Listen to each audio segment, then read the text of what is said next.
I didn't realize paperwork could feel like a leash until she wrapped it around my throat and smiled like she was doing me a favor.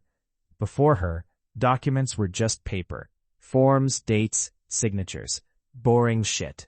After her, they became weapons. They became foreplay.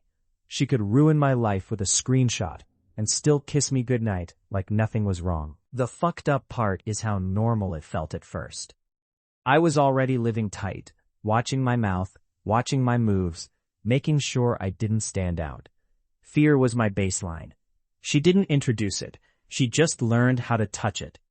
She asked questions the way someone runs their fingers along a scar, slow, curious, pretending it's tenderness. Where are you from again? How long have you been here? That must be stressful, huh? She said it softly, like concern, like intimacy. I mistook her calm for safety. That was my first mistake. Calm doesn't mean kind. Calm means controlled. By the time I understood she wasn't helping me, she was holding me, it was already too late. She had my passwords, my files, my future sitting in her inbox, and every time I thought about pushing back, about asking for my shit back, my stomach would knot up because I knew. One text from her, one accidental email, and I'd be gone. Not brokenhearted.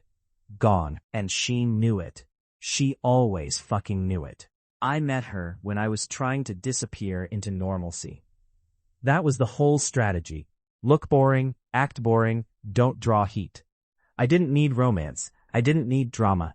I needed stability like oxygen. She clocked that in about 5 minutes. Some people smell desperation like blood in the water. She didn't flirt like someone hoping to be wanted. She flirted like someone measuring value. Her compliments weren't about me.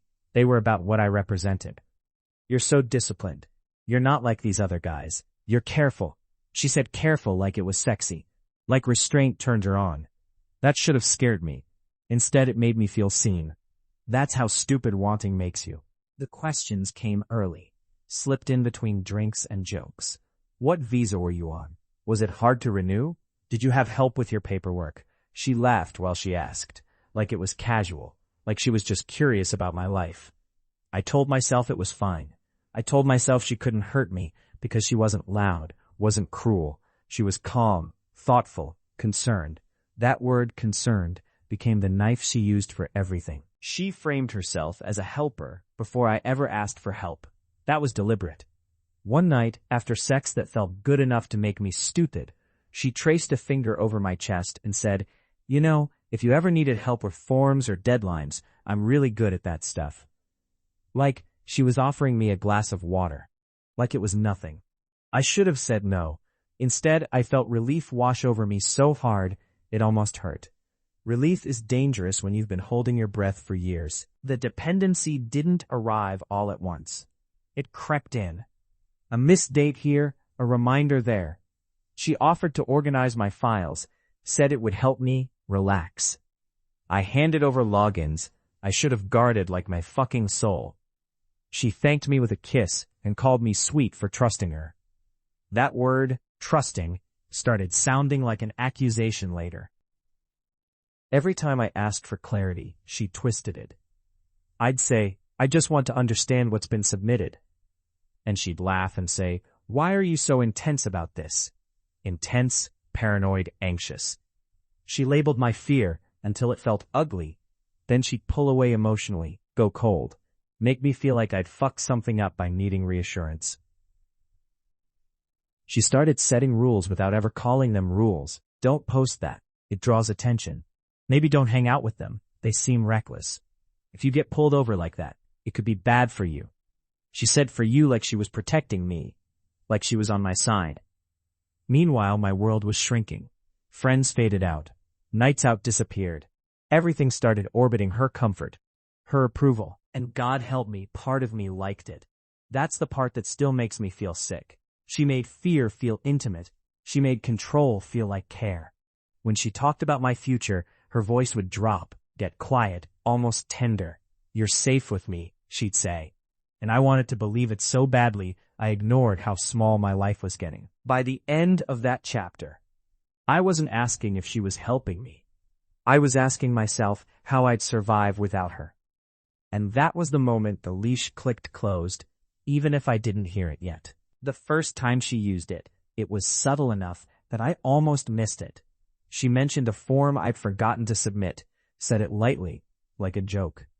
"Good thing I caught that," she said, smiling. "You'd be screwed otherwise." Screwed. She laughed when she said it. I laughed too, even though my chest tightened. Fear has a way of turning into compliance, real fast. After that, the reminders came with conditions. Not spoken ones, felt ones. If I was attentive, affectionate, available when she wanted me, things moved smoothly. Deadlines met. Emails sent. When I pushed back, when I questioned her or asked for my files, something would get delayed. She'd sigh, tell me she was overwhelmed, tell me I was adding pressure.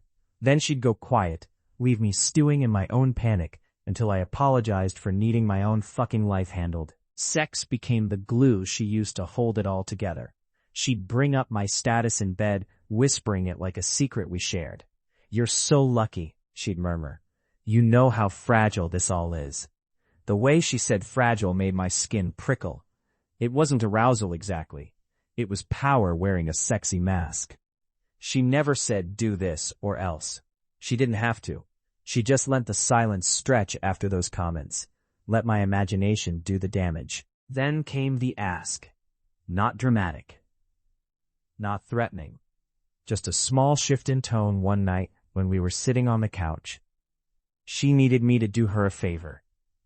Something messy. Something that would look bad if anyone asked questions. She framed it like loyalty, like partnership. "You understand how things can get complicated for you," she said, eyes steady on mine. "I'd hate for anyone to misunderstand your situation." My stomach dropped. My mouth went dry. I felt exposed, naked in a way sex never made me feel, and I nodded. Because she'd trained me to associate fear with closeness, because saying no felt more dangerous than saying yes. After that, it escalated fast. She started monitoring my tone, my messages, my reactions. If I got angry, she'd screenshot it. If I cursed, she'd save it. She told me I was volatile, that I needed to be careful how I came across. "People don't always sympathize with men like you," she said once, like it was advice. Like she wasn't the one provoking me, poking at my panic until I snapped. Every argument ended the same way, with me apologizing for being scared, for being angry, for being human. She'd comfort me afterward, stroke my hair, tell me she just wanted what was best for me. That's the sickest part. How safe it felt right after she crushed me. How warm the cage was. By the time I realized I was doing things I'd never have agreed to before, my sense of right and wrong was fucked beyond recognition. Everything was measured against one question: will this keep her calm? Because her calm was my safety. When it blew up, it didn't creep. It detonated. A call, then another. An email with language that made my heart stutter. Review, concerns, inconsistencies. I remember my hands shaking so badly I dropped my phone. She stayed calm. Of course she did. Calm was her brand. She positioned herself instantly as the worried partner, the responsible one.